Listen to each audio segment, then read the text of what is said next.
Welcome. Hey, this is Kevin Shinnick, writer of Star Wars Force Collector. I'm Cameron Scott, one of the story architects of Star Wars The High Republic. This is Dominic Pace, who plays Gekko the Bounty Hunter from The Mandalorian. Hi, I'm Claudia Gray. I write Star Wars books. And you're listening. And you are listening. And you are listening to Star Wars Comics in Canon.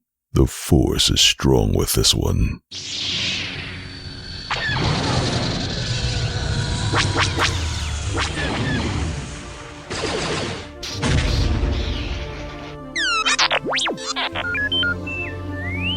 Hello there and welcome to Star Wars Comics in Canon, your guide to the wider Star Wars canon through the comic book lens. And to take you on this journey, I'm your host, Mike Burton.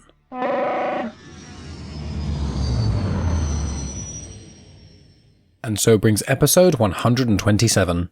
So my friends, I am tackling the Hidden Empire number 4. So this is the crossover event, although it's becoming less and less of a crossover as we go forward. Obviously War of the Bounty Hunters and Crimson Reign had crossovers with Darth Vader, Star Wars, Dr. Aphra and the Bounty Hunters comics. However, Hidden Empire 4 only seems to cross over with one other comic, which is Bounty Hunters number 32. So I'm only going to be tackling 2 issues in this episode, and then in a few weeks time when I tackle the finale, Hidden Empire number 5, I believe that will have the next issue of Dr. Aphra on it, and it may have Bounty Hunters 33 as well, but we'll get to that.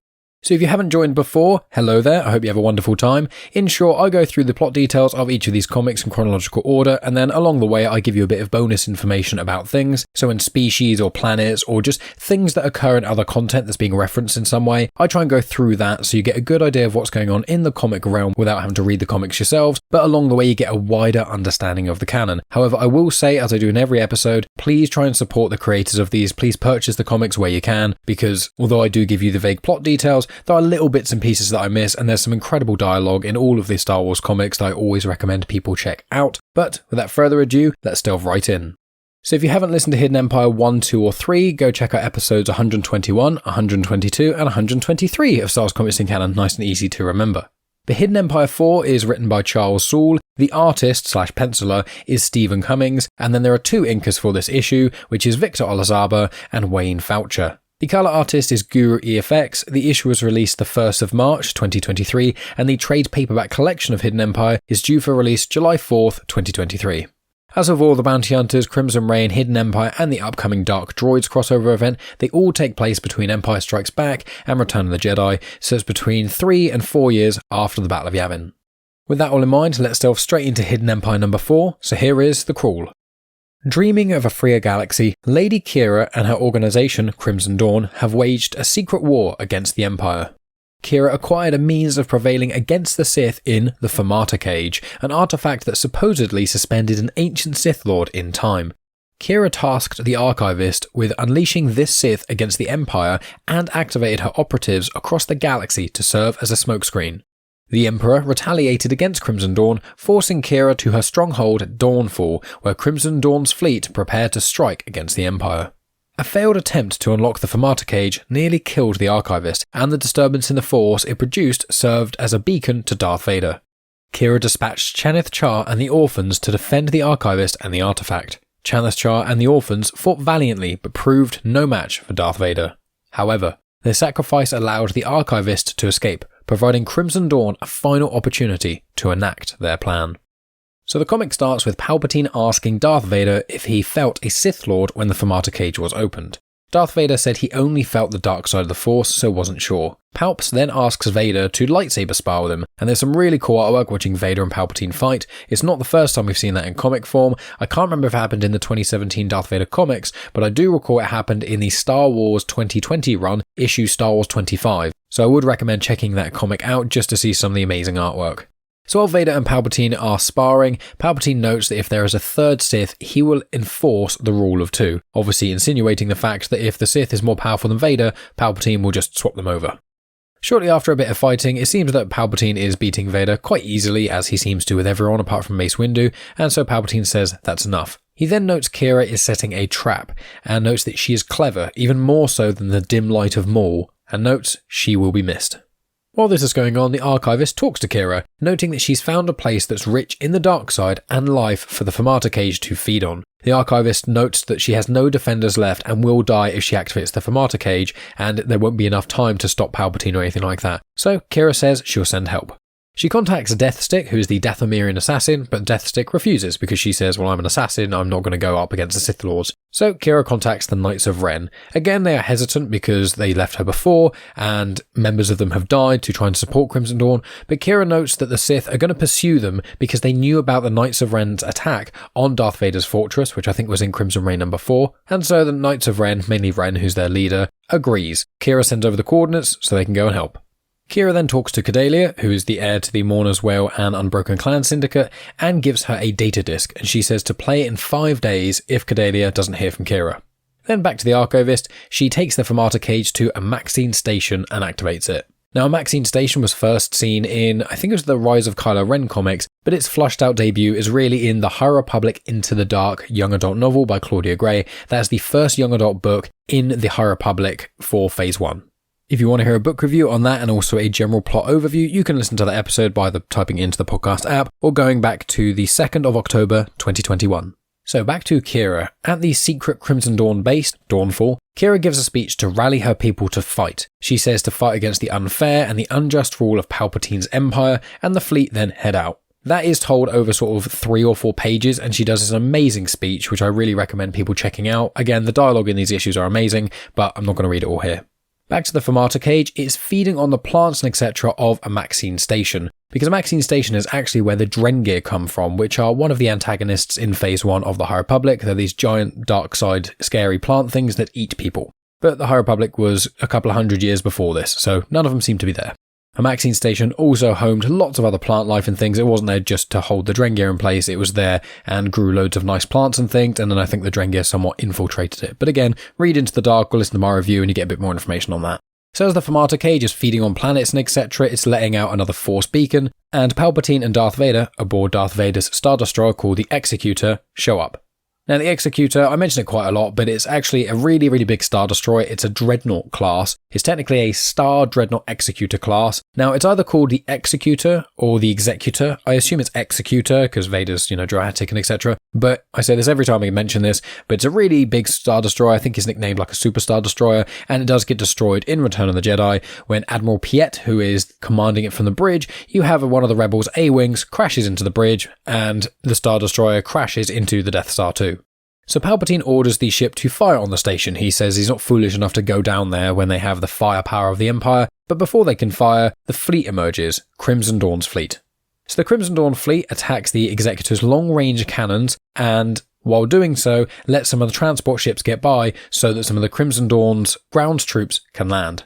Margot is commanding the Crimson Dawn fleet, and a big space battle begins. Now, Margot you would have seen in Solo: A Star Wars Story. She is an Imrusian. She was one of Dryden Voss's concierge. She's been in the Hidden Empire, Crimson Reign, War of the Bounty Hunters crossovers quite a bit. An Imrusian is a humanoid figure, but their skin is kind of like chalk white with black cracks through it. Quite cool character design. I always say this, but she was actually based on concept art for Qi'ra when they originally were going to have Qi'ra as a non-human. But back to the story and this space battle. There's a double-page spread of some incredible artwork. Again, artwork in these comics are brilliant. And then on the Star Destroyer, Admiral Piet notes that as the Star Destroyer had to divert power to the shield to defend against the fleet attacks, there's going to be a delay in firing on the station. Palpatine decides that he and Vader will go down there themselves because they don't have time to wait. So the Crimson Dawn troops land on Amaxine Station. They spread out and prepare for the Imperials to land and attack. Palpatine's shuttle lands, which is just a standard Lambda-class shuttle, and before Palpatine and Vader exit, some Death Troopers and Royal Guards come out. Death Troopers are the black armoured stormtroopers that first came into the canon, I think, in Rogue One, and then have appeared in various other pieces of content since. And then the Royal Guards are from the original trilogy, I think Return of the Jedi, and they are the Imperial Royal Guard that wear red. They're meant to be like an elite fighting squad for Palpatine that never really say anything, and they're meant to be like the absolute top of the Imperial army. However, apart from in the Lando comic, which is also written by Charles Soule, which I think I tackled like episode 18 or around that mark, aside from in that one collection, we basically never really see the Royal Guards be any real threat. They seem to just always go against Force users and just get destroyed, as in Revenge of the Sith when Yoda enters Palpatine's room. But just before they have that final confrontation, Yoda just slams the both of them against a wall. And so the Royal Guards are actually quite formidable, but in the canon, we've not really seen evidence of that very much. To be fair, not dissimilar to Death Troopers, aside from in Rogue One, and I think in Andor a little bit, they seem to always get killed quite easily. But anyway, Palpatine and Vader emerges, and they sense that there is the dark side of the Force around there. And Palpatine says, there must be no survivors. They both ignite their crimson lightsabers, and Hidden Empire 4 ends. I will say I will be tackling Hidden Empire 5 in a couple weeks' time, but stay tuned until the end because then I'll give you an idea of what's coming up over the next couple of weeks and months. So my friends, let's move on to the other issue of this episode, which is Bounty Hunters 32. So Bounty Hunters 32 is written by Ethan Sachs, the guest artist is Alessandro Miracolo, and the colour artist is Arif Prianto. It was released March 8th, 2023, and the trade paperback collection is going to be released September 19th, 2023. It's going to be called Bedlam on Bestine and includes issues 29 to 34. The reason I gave a bit more information about that trade paperback is because for the prior episodes that I've been talking about the Bounty Hunters issues, we didn't have a confirmation of when the trade paperback was coming out, but we've now got that. So with that in mind, let's get into the crawl for Bounty Hunters 32. T'Onga's team of bounty hunters has successfully saved Valance from the clutches of Darth Vader, but at great cost. After Valance discovered he had lost the woman he loved, he was shot in the face and knocked off a cliff by his current lover. The dangers, however, are just beginning for the crew. The Edgehawk is being pursued by a new Imperial threat, the elite Inferno Squad. Iden Versio and her squad will stop at nothing to wipe Valance's memories after the cyborg observed top-secret plans for a new Death Star. Now, I will say this next part is a spoiler for Hidden Empire number 5. It's a slight one, it's a predictable one, but it's a slight one, so I will say if you don't want to hear about that, the rest of the issue doesn't really tackle that stuff, but if you don't want to hear about that, skip forward about 15-30 seconds, and then you will continue not knowing what happened at the end of Hidden Empire 5 till I tackle it in a few weeks. So here is the spoiler for Hidden Empire 5. Unbeknownst to all of them, a force wave has been released by the destruction of the Fermata Cage and is spreading across the galaxy, a wave that may have deadly ramifications for one bounty hunter. So, with that in mind, let's delve straight in. So on the planet called Gand, it shows a flashback to then. You've got Zuckuss and his mother. His mother is asking him to prepare for the Great Rite. He's a little bit nervous about it and things, and then she makes some clicking noises as a sacred incantation to give him strength. She believes he will be a great findsman. So on Gand, there is the species Gand, and they also speak the language of Gand, so that's definitely not confusing at all. And the Gand species can breathe the air on Gand, even though the air is actually ammonia. And that's why that the Gand species, when they're off the planet, have to use breathers, because they can't actually breathe oxygen-rich environments. Now, I've looked online and there seems to be, from one random little either source book or something, there seems to be some Gand that don't breathe and they can just get what other Gand get from breathing from eating and things, but it's a very, very minor reference. It doesn't really seem to be anywhere else in the canon, so I'm just not going to really delve into that unless they pop up in more detail somewhere else. But the Gand species, they have got beaks that remind me a little bit like octopuses have, but also like birds, but they are insectoid species. They also speak in third person and don't seem to have pronouns, and if they speak their own last name, it means that they are ashamed. And when I read that, I was like, oh, that's quite interesting, because I recall from Star Wars Legends, in the first of the X-Wing series / Rogue Squadron series, the book called Rogue Squadron, there's a character who is a Gand called Laurel, and Laurel does go into detail about this and explains sort of honour around Gand and things like that. I think he explains it to Corran Horn, but obviously with the canon, they're slowly bringing things in back from Legends, piece by piece, just to make sure things don't conflict. Or at least don't conflict for the most part. But yeah, this issue is going to be going back and forth. There's a lot of flashbacks sort of intermittently through, so I'll be saying now and then. I'll try and make it as clear as I can. But present day. So the Edgehawk is being fired upon by Inferno Squad. The hyperdrive has been knocked out, and Inferno Squad calm them and ask for Valance to be handed over. Because as I said in the crawl, he probably has information on the Death Star 2 in his memory bank somewhere. Bosk obviously wants to hand him over because Bosk hates Valance, but T'Onga rejects this, and then Zuckuss says that he can fly through the asteroid field because he can navigate. Now, Inferno Squad, you would have seen them from Battlefield 2, the campaign, which is actually surprisingly quite good. It's quite short, but it is quite good. So you've got Iden Versio, Del Meeko, and Gideon Hask. I recall that there are other members of Inferno Squad that we do see in Battlefield 2, and there is the book Inferno Squad as well that I must confess I have not read, but these are the three main people. So in the comic it notes that there's a mysterious wave that appears that has been caused by the events of Hidden Empire 5. Again, I confirm what that was in the crawl, and I won't say any more about it. So with Zuckuss at the helm flying the Edgehawk, it seems to get through the asteroid field without really taking any damage. Inferno Squad's ship, however, is much bigger, so it does abandon pursuit and will head to the nearest spaceport because they suspect that the ship will need to go there for repairs afterwards. Zuckuss is in an intense meditative state, and then he yells out in anguish, seems to have some sort of seizure, and then passes out. So back to the flashback. Zuckuss is called the runt of an egg batch by one of the eldest Gands who is doing this great rite, and the master findsmen tell all the clan's hatchlings that they need to find the rare Qi'ra flower and return it. And then once doing that, that finishes their rite and then they can become a findsman. So the group of hatchlings head off, and then one of them gets to the flower. It seems to be the eldest, who is the bully. He grabs this flower, lifts it up in the air in triumph, and then is killed by an unknown monster that is guarding it. Back to now, Valance is now trying to fly the ship in the asteroid field, but is hitting a few things here and there because obviously he doesn't have the degree of force sensibility, if one wants to call it that, or foresight that Zuckuss and many Gans have. Zuckuss appears to be dying. His consciousness is somewhat lost, so his body seems to be going into shock. Then, back in the flashback, Zuckuss manages to get the flower, but then a Charon roars and takes pursuit, chasing him through the forest, and Zuckuss gets wounded. So a Charon is a giant being. It seems to be like 40-ish foot tall, and it's like a spider centaur. So if you imagine what a centaur looks like, obviously top half body of a man, bottom half body of a horse. If you imagine that, but the bottom half of the body, instead of it being a horse, is a giant spider, and the top half is like a giant ant thing. So you've got like an ant spider centaur that's like 40 foot tall, and it is terrifying. Now, the Charon were actually first in Legends. They only seem to be in 2 or 3 other pieces of content, and they debuted in the Other Space role-playing game adventure from Legends in 1989. So obviously there's the Star Wars role-playing game that was in sort of the late 80s, and in that you could get certain adventures to go along with it and things, and there were certain species that were included in that, and then there were like references to them, and you get a bit of bioinformation, those sort of things, and a Charon was in that. And to clarify, Charon is Charon. So, back to now. Zuckuss's breather comes out, and 4LOM/4LOM, obviously I prefer calling him 4LOM, but because I read it 4LOM so frequently, contrary to prior episodes, I am getting more used to calling him 4LOM, but I still stand by 4LOM is better.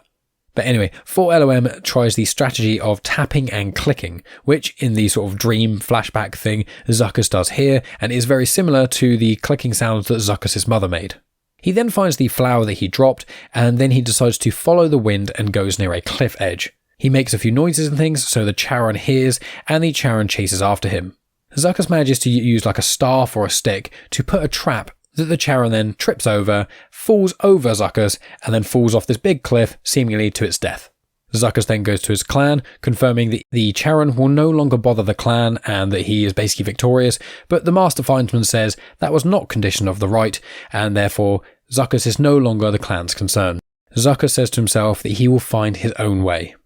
Zuckuss then wakes up, thanks 4LOM for remembering the story, and then Zuckuss takes the Edgehawk's controls and gets them out of the asteroid field relatively unscathed. Or at least, they don't take any further damage after Valance flew and was damaging it. The Edgehawk crew then decide to head to a nearby smuggler port for repairs, but the final panel shows that that's the exact one that Inferno Squad is waiting at. And that, my friends, is the end of Bounty Hunters 32 and the end of the narrative side of this episode. And just to mention here, the asteroid field that the Bounty Hunters crew found themselves in was called the Lost Souls asteroid field, and it did actually show up in one other piece of canon content, and that is the Age of Resistant one-shot story, Poe Dameron. Amelin Holder, known from The Last Jedi, actually helped Poe navigate through the field anonymously. If you want to hear a little bit more about that story, check out episode 56 of Star Wars Comics in Canon. So friends, what have we got coming up over the next few weeks? Well, it is the Return of the Jedi 40th anniversary. So I've decided to do some of the Return of the Jedi 40th anniversary comics as a connective thing. There's quite a few comics being released over this year, so I'll probably do it in 2 parts. Next week will be part 1, and then once all the comics have come out, it'll probably be sort of October, November time, I will then do part 2. But it should be the Lando comic, the Jabba's Palace comic, and then the Ewoks comic. The other ones that are going to be released further in the year, you've got a Max Rebo comic coming out, you've got an Empire one, you've got a Rebellion one, and at Star Wars Celebration they said there would be a couple more. I have also finished reading the High Republic Phase 2 novel, Cataclysm, by Lydia Kang, and it was absolutely fantastic, but I'm aiming to release a full review of that on June 3rd. So that'll be in my usual format for the book reviews I put on here. It will start off spoiler-free with my general thoughts, then I go into a little bit more detail of the themes and characters and things, still keeping it relatively spoiler-free, and then I'll give a big spoiler warning, and then I'll give my full, unfiltered thoughts on the book, and then we'll give a plot overview at the end. So if anyone is trying to get into the High Republic and things, obviously I've got a lot of High Republic content that is out. You can check out the YouTube playlist, or you can just type in the High Republic Comics in Canon, and it should come up in the podcasting app. But I tackle all the books and give you plot overviews of all of them, and I'm trying to tackle every single comic as well, and I am on my way.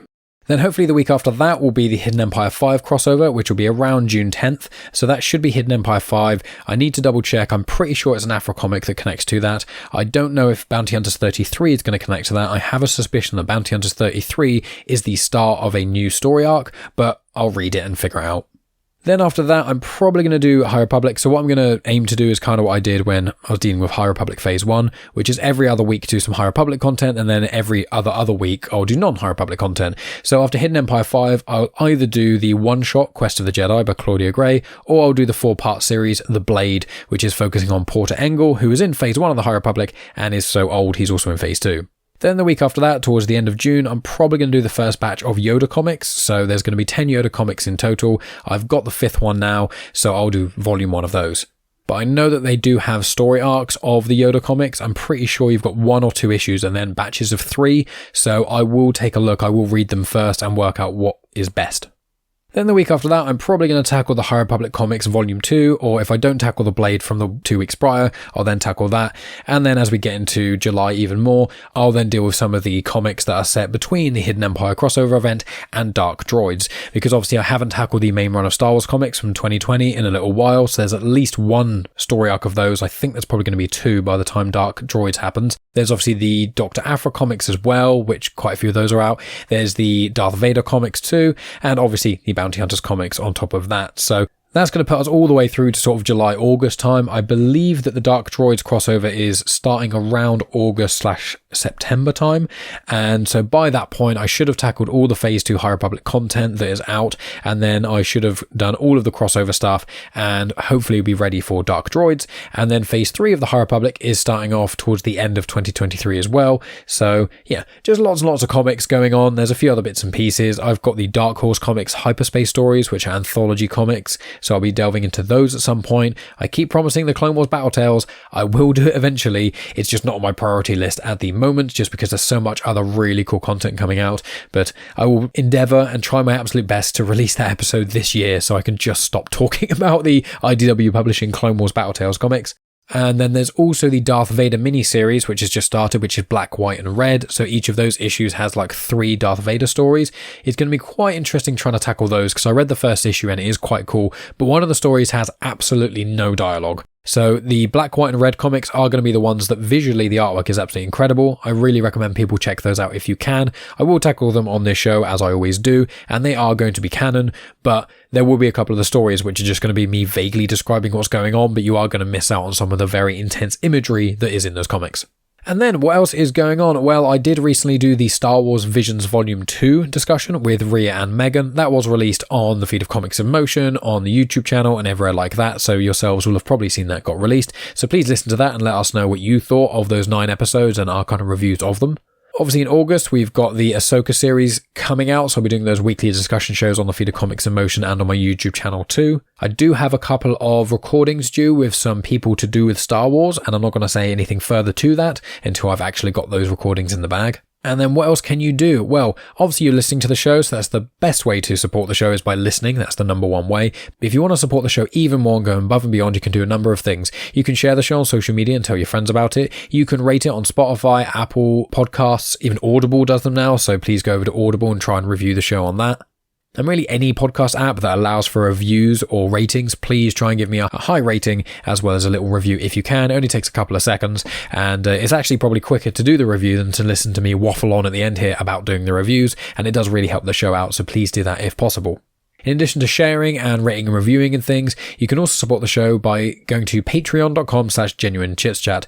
For as little as £1 a month, which is like $1.50 a month, you will get access to over 160 episodes of Afterthoughts. We've recently done a Guardians of the Galaxy rewatch, so we did Guardians of the Galaxy 1 and 2, and then saw Guardians 3 at the cinema. So we did a little bit of a spoiler-free review of that, and then a full spoilery discussion on that. That episode in itself was 25 minutes, and the other 2 episodes were like 10 or 15 minutes. So immediately with Guardians of the Galaxy, you've got almost an hour of content on that alone. We've done a lot of other non-MCU stuff. We're also going on a trip next weekend, so on Afterthoughts we always, myself and Megan, always review our thoughts after we've been on a road trip and stuff, so you get to hear about that, as well as other TV shows we've been watching, live performances we've seen, those sorts of things. Plus there is Star Wars content over there. Myself and Megan have gone through all 11 of the Star Wars movies and have reviewed them on there.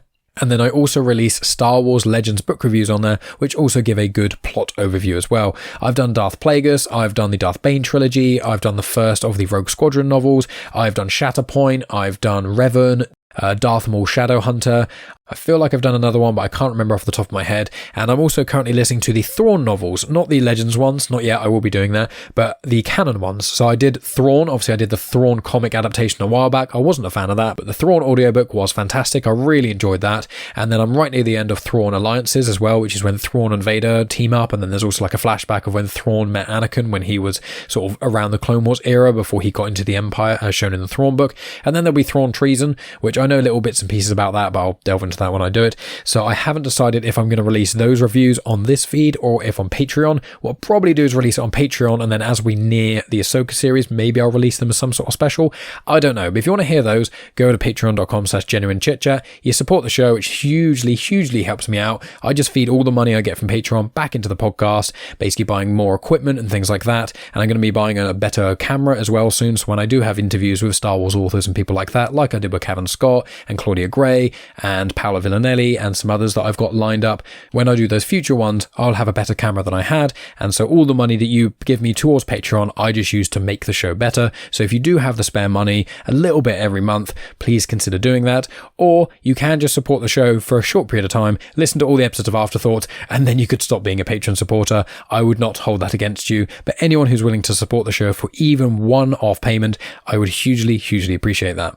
But that, my friends, is going to be enough from me. Thank you so much for listening. As always, follow me on social media at Genuine Chit-Chat on Instagram, Twitter, and on Facebook. Please reach out and talk to me if you want to ask anything about Star Wars or anything like that. I always love a Star Wars or really a normal conversation. Obviously, you can check out my show, Genuine Chit-Chat, where I have interviews with different people. It's more so conversations, but obviously the best way to define it is interview style. As I said, lots of Star Wars conversations and lots of conversations that have nothing to do with Star Wars at all. Certain authors, actors, filmmakers, travelers, all kinds of things. Please go check that out. If you are already on the YouTube channel, please subscribe, as it also helps with visibility, because obviously YouTube's algorithm, it's always the fun word, algorithm, on social media and on YouTube and things, so please help me out in that way if you could. But that's going to be enough from me. Thank you as always for listening, especially up to the end. I appreciate each and every one of you. I will be talking to you next week with the Return of the Jedi special comics, and as always, my friends, may the Force be with you.